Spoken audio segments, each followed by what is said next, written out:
Hello everybody, in today's video I'm going to show you how to fix Fortnite easy anti-cheat error. The exact fix depends on the easy anti-cheat error you see. So firstly you need to restart your PC. Simply open your Windows and select this power icon here and select restart. A simple restart can clear temporary issues with the easy anti-cheat service as well. Or you can also visit the Fortnite game. Open your Epic Games here and you need to verify its game files as well.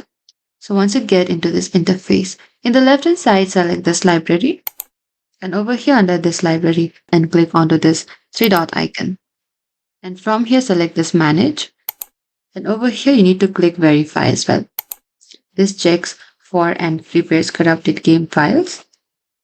And also make sure your Windows is updated. You need to install all the available Windows update and restart your PC as well. And that is it. This is how you can fix the Fortnite easy anti-cheat error. Thank you for watching this video. I hope this video was helpful.